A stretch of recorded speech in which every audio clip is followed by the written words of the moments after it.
Mantan Menko Polhukam Mahfud MD meminta KPK tidak pasif mengusut kasus korupsi di pembangunan WUS di masa pemerintahan Presiden ke-7 Republik Indonesia Joko Widodo. Ya, Mahfud menyebut kasus dugaan markup pembiayaan WUS sudah diungkap sejumlah pakar sehingga KPK tidak perlu lagi menunggu laporan dari masyarakat.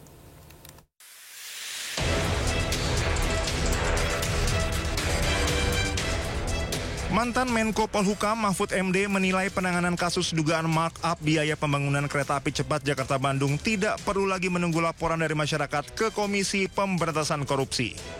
Mahfud menyebut kasus dugaan markup pembiayaan WUS sudah diungkap sejumlah pakar sebelum dirinya ikut berkomentar. Menurut Mahfud, dugaan markup dari 17 juta dolar Amerika Serikat menjadi 52 juta dolar Amerika Serikat per kilometer jalur WUS telah disampaikan Antoni Budiawan selaku pakar ekonomi politik dari Political Economy dan Policy Studies. Hal tersebut seharusnya menjadi material penyidikan dari KPK. Jadi jangan, kalau mau menyelidiki betul KPK, panggil Antoni Budiawan karena dia yang bilang di situ sebelum saya kan bilang ini Antoni Budiawan bilang begitu. Kan gampang kalau itu. Dan sekarang ini mestinya kalau ada hal seperti itu tidak perlu laporan, langsung diselidiki. Itu perlu laporan tidak masuk akal. Mahfud meminta KPK tidak bersifat pasif untuk mengusut kasus dugaan korupsi pada pembangunan WUS di masa pemerintahan Presiden ke-7 RI Joko Widodo. Tim Liputan Anyus melaporkan. Sementara itu, mantan Sekretaris Kementerian BUMN Said Didu ikut menyoroti kenaikan anggaran proyek kereta cepat Jakarta-Bandung WUS yang dinilai mencapai 7 miliar dolar Amerika Serikat dari awalnya 5,5 miliar dolar Amerika Serikat. Iya, Said Didu ini meminta semua pihak yang terlibat dalam kenaikan anggaran ini dimintai pertanggungjawaban.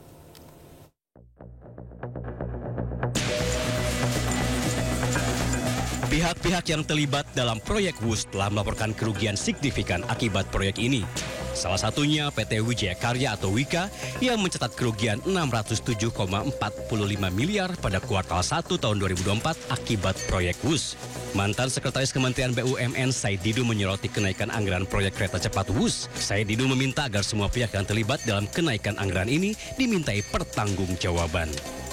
Saya pikir bukan hanya WUS, yang lain juga harus dilakukan yang sama. Kalau WUS sangat jelas kan ini harus dicari siapa pengambil keputusan kenaikan tersebut. Awalnya kan menyatakan 5,5 miliar dolar.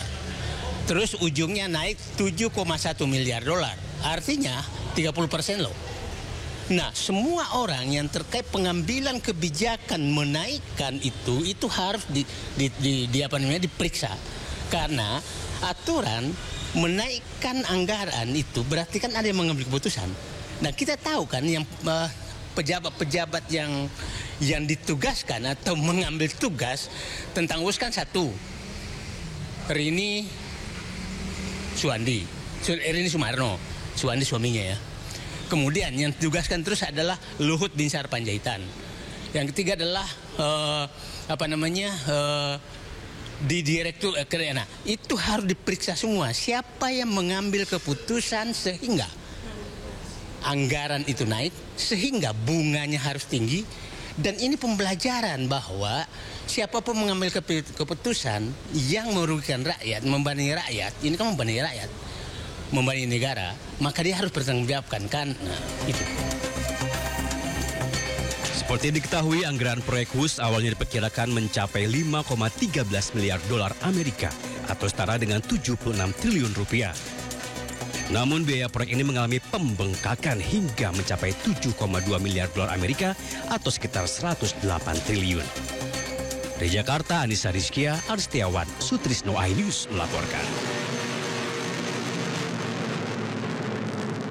Informasi lainnya pemirsa, mega proyek kereta cepat Jakarta-Bandung yang dikerjakan di era pemerintahan Joko Widodo kini menuai sorotan publik. Pasalnya pemirsa, proyek kereta cepat pertama di kawasan ASEAN ini meninggalkan beban utang bagi konsorsium BUMN. Meskipun WUS mengklaim telah melayani 11,7 juta penumpang sejak pertama kali beroperasi, namun nyatanya hutang proyek ini tetap tinggi.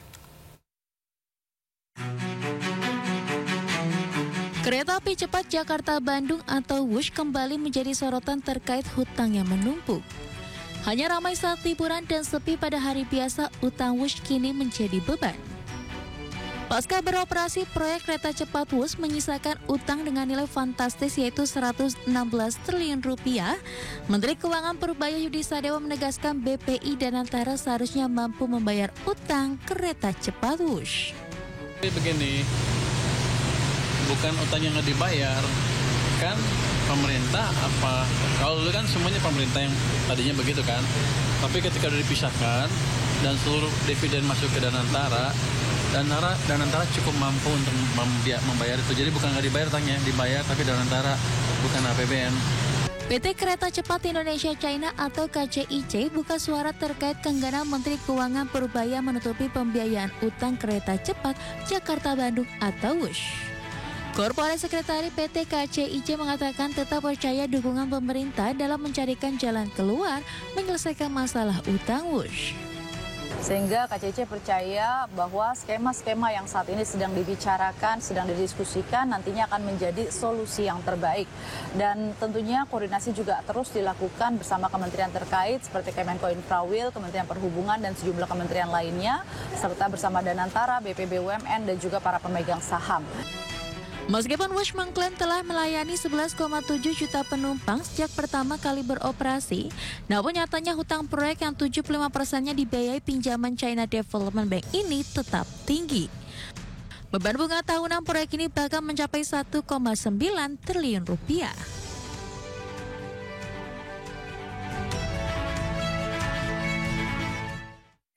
Saling lempar kewajiban bayar utang kereta cepat Jakarta-Bandung terjadi. Ya, Menteri Keuangan tetap enggan bayar utang PT KCIC menggunakan APBN.